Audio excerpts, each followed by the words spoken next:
ஓம் சாந்தி. 10 December 2022. சிவபாபானுடைய இனிமையான மகா வாக்கியம். சாக்கார முரளி, பாப்தாதா, மதுபன். இன்றைய முரளிலிருந்து கேள்விகள். முதல் கேள்வி, இன்று நீங்கள் யார்? இன்று நீங்கள் யார்?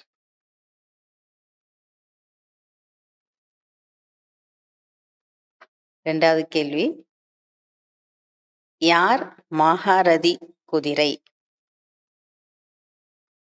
யார் மகாரதி குதிரை? குதிரை யார் மகாரதி குதிரை? மூன்றாவது, அழிவற்ற தந்தை என்ன கொடுக்கிறார்? அழிவற்ற தந்தை என்ன கொடுக்கிறார்? நான்காவது கேள்வி, எப்போது பழைய கணக்கினுடைய பாவம் எப்பொழுது பழைய கணக்கினுடைய பாவம் முடிந்து போகும்?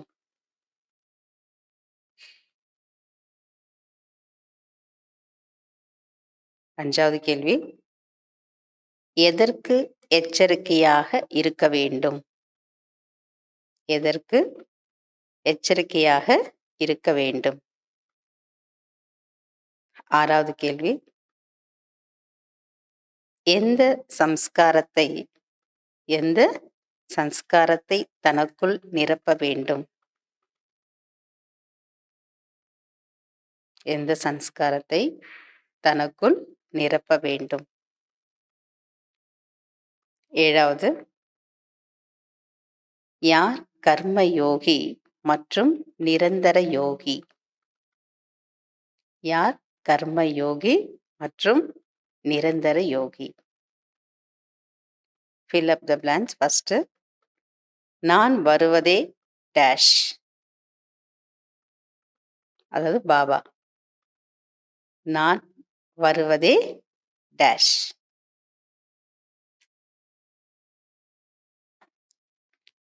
இரண்டாவது,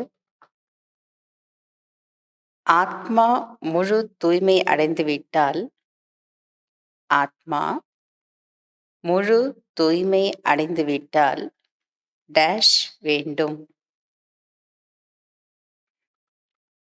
மூன்றாவது, திடீரென யாருக்காவது அம்பு பாய்ந்தால் திடீரென யாருக்காவது அம்பு பாய்ந்தால் டேஷ் வந்துவிடும்.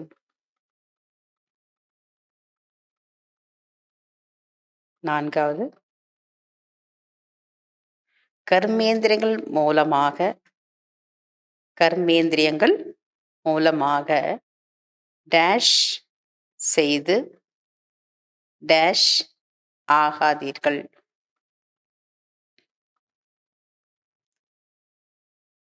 அஞ்சாவது, உழைப்பிலிருந்து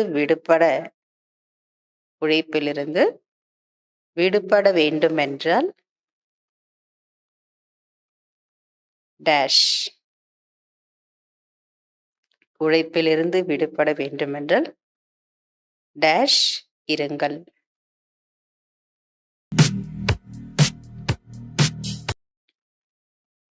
கேள்விகளுக்கு பதில் கிடைச்சிருக்கும். முதல் கேள்வி, இன்று நீங்கள் யார்?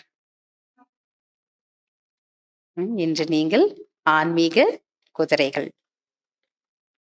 அப்படின்னா என்ன பண்ணணும்? ஆன்மீக குதிரைனா ஆமா, நல்ல முயற்சியில ஓடணும். ரொம்ப ஸ்பீடா நினைவினுடைய யாத்திரையில வேகமா போகணும். ரெண்டாவது, யார் மகாரதி குதிரை?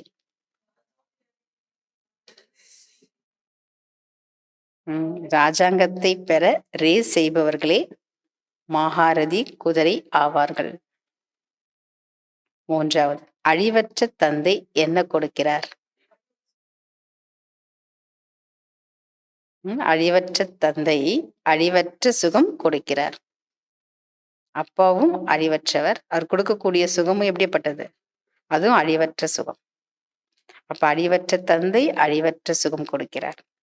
4வது கேள்வி, எப்பொழுது பழைய கணக்கினுடைய பாவம் முடிந்து போகும்?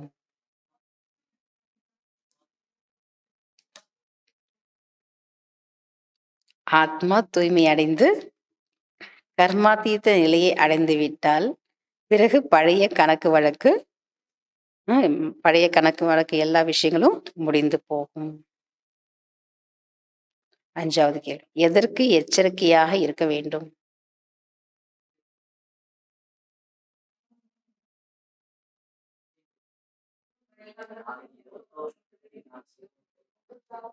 குதிரை ரேஸ்.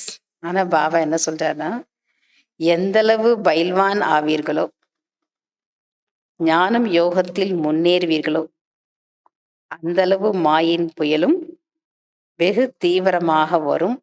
ஆகையால் எச்சரிக்கையாக இருக்க வேண்டும். எதுல எச்சரிக்கையா இருக்கணும்? எந்த அளவு பயில்வான் ஆவீர்களோ, ஞானம் யோகத்தில் முன்னேறுவீர்களோ, அந்த அளவு மாயையின் புயலும் வெகு தீவிரமாக வரும். ஆகையால் எச்சரிக்கையாக இருக்க வேண்டும். 6வது கேள்வி, எந்த சம்ஸ்காரத்தை தனக்குள் நிரப்ப வேண்டும்?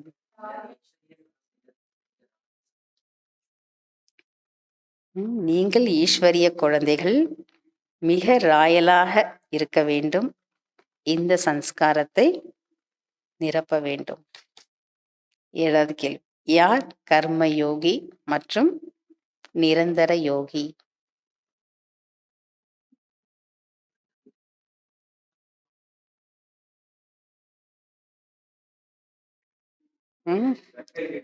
யார் கர்ம யோகி அப்படின்னா பாபா சொல்றார், ஒவ்வொரு கர்மத்தையும் யோக யுக்த நிலையிலும் யுக்தி நிலையிலும் செய்யக்கூடியவர்கள்தான் கர்ம யோகி மற்றும் நிரந்தர யோகி ஆவார்கள். fill up the blanks. First, நான் வருவதே டேஷ். நான் வருவதே ஞானம் கொடுப்பதற்கு. பாபா சொல்ற, நான் வருவதே ஒரு சத்திய தர்மத்தை படைத்து அநேக அதர்மங்களை அழிப்பதற்காக தான். ஒரு சத்திய தர்மத்தை படைத்து அநேக அதர்மங்களை அழிப்பதற்காக தான். 2வது, ஆத்மா முழு தூய்மை அடைந்து விட்டால் டேஷ் வேண்டும்.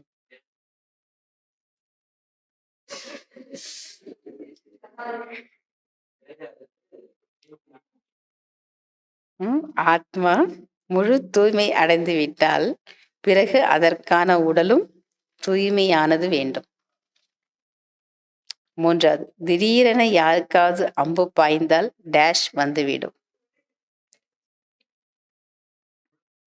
திடீரென யாருக்காவது அம்பு பாய்ந்தால் முழு நிச்சய புத்தி வந்துவிடும்.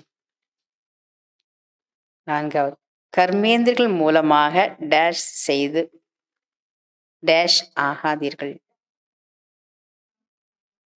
கர்மேந்திரர்கள் மூலமாக பாவங்கள் செய்து பாவாத்மா ஆகாதீர்கள். அடுத்தது லாஸ்ட், உழைப்பிலிருந்து விடுபட வேண்டும் என்றால் டேஷ். உழைப்பிலிருந்து விடுபட வேண்டும் என்றால் அன்பு என்ற ஊஞ்சலில் ஆடிக்கொண்டே இருங்கள். உழைப்பிலிருந்து நம்ம விடுபடணும்னா அன்பு என்ற ஊஞ்சல ஆடிக்கொண்டே இருங்கள். அச்சா, ஓம் சாந்தி.